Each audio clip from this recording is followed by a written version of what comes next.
talented jazz singer here at the Cat's Meow Jazz Club. Absolutely I am. For Thanksgiving, my family decided to do a murder mystery party, and I got cast as a jazz singer. So in preparation, I decided I would make myself a dress. All I knew was that this was a 1920s themed party, and that my character portfolio says that sequins, bold colors, and dramatic makeup would all be appropriate. In my opinion, sequins, bold colors, and dramatic makeup are always appropriate, but in this case, even more so. So I drafted up a sketch of what I wanted this dress to look like, and I just went for it. Too lazy to use a pattern, so I just kind of did my own thing. Right now, I don't have a huge budget for this sort of project, so I use things that were completely left over from other projects that I've done before, all fabrics that I've done other things with, so I'll talk about that throughout this video. Sometimes it's kind of fun to be limited in your resources because it challenges you to do things that you wouldn't have otherwise done or have thought of before. So without further ado, let's get into this. Here is the initial sketch that I made for the dress. I was going for a purple and teal with lots of glitter and sequins and details. So I began by draping all the fabric I had over my dress form just to get an idea of what the dress would look like as a finished project. And here we go. I ended up not using that yellow ribbon though. I found something I liked better. Here I'm cutting up an old skirt that I used part of the fabric for this Rapunzel Halloween costume last year. And no, I did not cut up my Rapunzel costume. This is just leftover fabric. This teal is extra fabric from the sleeves that my grandma actually added onto my sister's prom dress. After this, I'm laying out a big square of leftover fabric I had from making my birthday dress last year. My half-birthday dress, really. That's the birthday I like to celebrate when I went up in a hot air balloon. So I really like this fabric. It's very nice and luxurious, sort of. So I basically just cut out a big square of it and lined it with this fabric that I thought was a couple of curtains that I bought at a thrift store, but it wasn't. So my curtains looked like this for a while.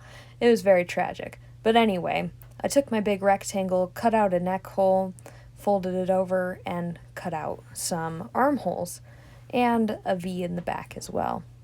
Now here I'm top stitching those two pieces of fabric together so I can easily just turn it inside out and I won't need to sew any edges around the top.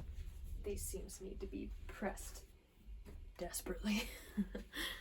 And so that's what I did. I went through and pressed all of those seams open so I could then later go through and top stitch it all down so it would hold a really crisp shape all the way around. Let's go in for our first try on. That'll work. Yeah.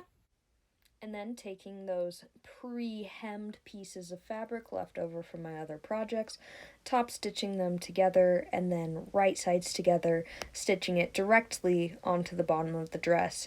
I love this project because I didn't have to do any hemming in this process. Excess. Make sure it's excess.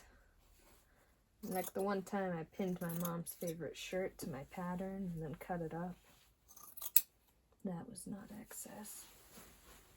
To be fair though, I was 9 and just learning how to sew, so let's just not worry about that and just listen to the wonderful sounds of the scissors cutting that fabric. Alright, full try on. I like how it's turning out with this asymmetrical hem at the bottom. Well, this lighting is terrible, but you get the idea. I'm just top stitching down some ribbon I found that I liked better than the yellow one. It was left over from the trims again on my Rapunzel costume. You know, I feel like I accidentally made a Little Mermaid Disney bound in my attempt to make a 1920s dress out of random fabric I found laying around the house. I guess it'll have to work. Finally, I sewed a zipper onto the back and it was good to go. Got the base of the dress all put together here. Got the zipper put in. Everything's good to go. Now we've just got to embellish. Maybe I should try this on first though. Ooh.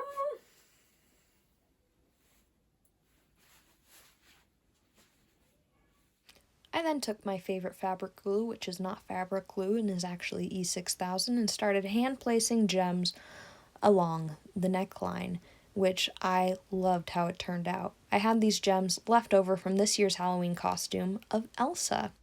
I then added more embellishments and ribbon off camera, which I didn't show because I was hanging out with my family. Come on, guys, it's Thanksgiving.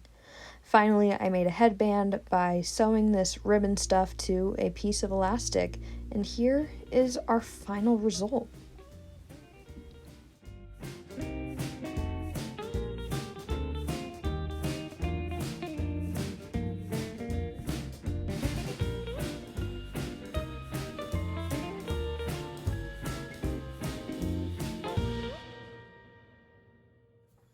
So when all is said and done, it was pretty darn awesome. I think I played the role of a jazz singer pretty well, with a very high-pitched and annoying voice, calling everybody darling and things like that. But at the end of the day, I was still a background character.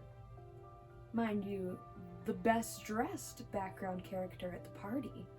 Well, the best dressed character at the party outright. Well, maybe except for mob boss Uncle Mike. He did that well. Either way, I love how this project pushed me to just work with what I already had and to make something wonderful out of what life has handed me. Felt that a lot lately. Been off YouTube for a while. Life's been kind of crazy and unexpected. And nonetheless, we must persist with what we have been given. Thanks for watching, and have a fantabulous day. I hope it doesn't suck.